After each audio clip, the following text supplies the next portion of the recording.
Let me move on real quick to Canelo Alvarez. Super middleweight champion of the world, Canelo Alvarez fought undisputed super welterweight champion of the world, Jermell Charlo. Won the fight by decision Saturday night. That's what Canelo did. And Charlo's taking a lot of heat for it. Because a lot of people thought he was a bit timid. He was a bit shy. He was scared to take chances, etc., etc. They felt the fight was relatively boring because of that. Because Charlo didn't really try to do anything. This is what they said. And because that was the case, it is what it is. Even Terrence Crawford, who just beat Errol Spence Jr. handily this past July 29th. Terrence Crawford weighed in on the possibility of a fight with Charlo after the loss. And look at what Terrence Crawford said via his tweet. Check this out. Okay, y'all, I'm over it. Twin Charlo, he's no longer on my hit list. He went out there and laid down and let Canelo spank him like he was his daddy with no type of resistance. That's what he said. Damn. I feel bad for Charlo. Because, first of all, I thought he fought a brilliant fight defensively. I thought his defense was really, really, really good. I really feel that way. Offensively, he had nothing. And this is what I want y'all to understand. What the hell is somebody supposed to do? I want somebody to tell me this. Okay? Because we're going to test knowledge here. What the hell are you supposed to do when you hit someone and they keep coming? Canelo, from the second round on, was running around like this, charging the ring, trying to cut off the ring and what have you, because he was not worried about Charlo's power. Y'all act like Charlo didn't throw a punch. That wasn't the problem. The problem was when he threw a punch, it didn't affect Canelo. And so because it didn't affect Canelo, Canelo kept coming. And then Charlo got worried that if I throw something, he catches me instead of me catching him, and I know he can hurt me because I'm 2 weight divisions smaller. See, we trying to act like Charlo went out there as a super welterweight and fought like this. No, he moved up 2 weight classes. He wanted to dare to be great. But then when he stepped in the ring with this monster and he realized that he couldn't hurt him, you damn right he was trying to survive. Who the hell wants to get knocked out? Come on, man. Stop acting like we don't know. This ain't the days where Frazier goes into the ring against Foreman. And Frazier was knocking trunks out with that left hook. But when he went up against Foreman, Foreman beat him to a pulp.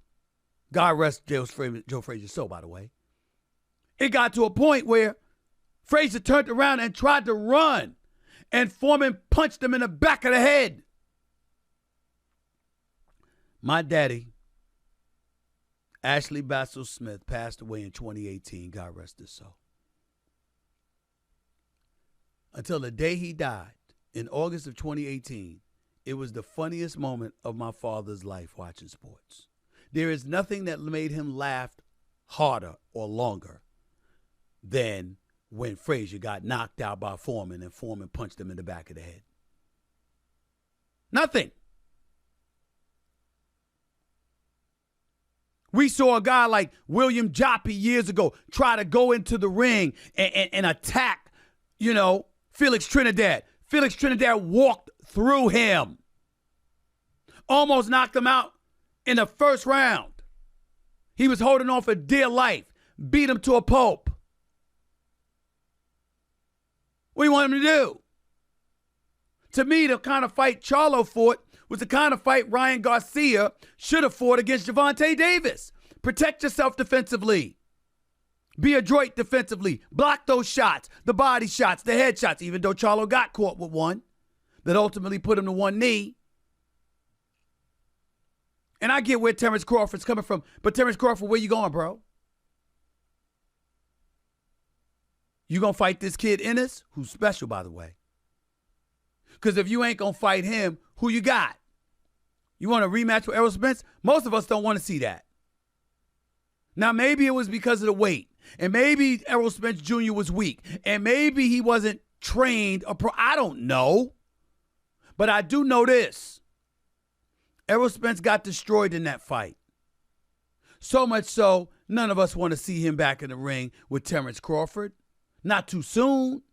Maybe you take a year off and then come back and work your way to the 154, 160 division, and Terrence Crawford be there and y'all want to meet again. That's cool. That's cool.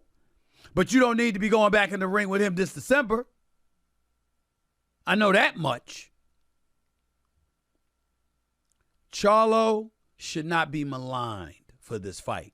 Not even by the great Terrence Crawford, who is great. And in my opinion, could beat Charlo. It would be an interesting fight because Terrence Crawford is great. But I think Charlo at 154 is great too. It's just that he went up 2 weight divisions, y'all. He couldn't hurt this boy Canelo. Come on, y'all. Y'all know better than that. And Terrence Crawford, you can't hold that against him. Now, if he fought like that against somebody at 154, you got a point. You got a point. No doubt about it. But it was Canelo, man. And once you hit him and you saw you couldn't hurt him and he wasn't going anywhere, look, what you supposed to do? To me, rather than everybody looking at Charlo, what we should be looking at is Canelo. What you fighting somebody 2 weight classes smaller than you for? When David Benavidez is waiting there for you, starving for the opportunity to get you. I ain't never got on Canelo for not fighting Beterbiev at the light heavyweight spot. I know that man is just, he's something, he's too big, he's something else. But Canelo should have been in the ring with David Benavidez. I promise you. David Benavidez would have given you a different challenge than the smaller Charlo. Because the bigger Charlo ain't ready. Got to handle his personal business. I'm just saying, y'all, come on, y'all. We got to be a bit more reasonable here. I move up 2 damn weight classes to fight somebody, and I hit the damn dude, and he just continues to stalk me. I'm going to be like, oh, shit. I got to backpedal. I got to box. I got to move. I got to make sure I don't get taken out of here. That is not an unreasonable thing to expect. What did you want him to do? Beat Tommy the Hitman Hearns against Hagler? I'm swinging. I'm throwing blows. Yeah! And Hagler keeps coming. Tommy Hearns won that first round, but he lost the fight because his legs were gone then. And this was Hagler we're talking about. Marvelous Marvin Hagler, God rest his soul, who took him out in the 3rd. He had no legs. What the hell is Charlo supposed to do? Come on, Terrence Crawford. I'd love to see that fight. What we can't do is hold against him a performance against Canelo. Because Canelo is that dude. And you can't be a smaller dude, incapable of hurting him, and think he's supposed to stand there and be a lion and just attack. Come on, y'all. Come on, y'all. This is boxing. You can't do that to Charlo. That's not fair.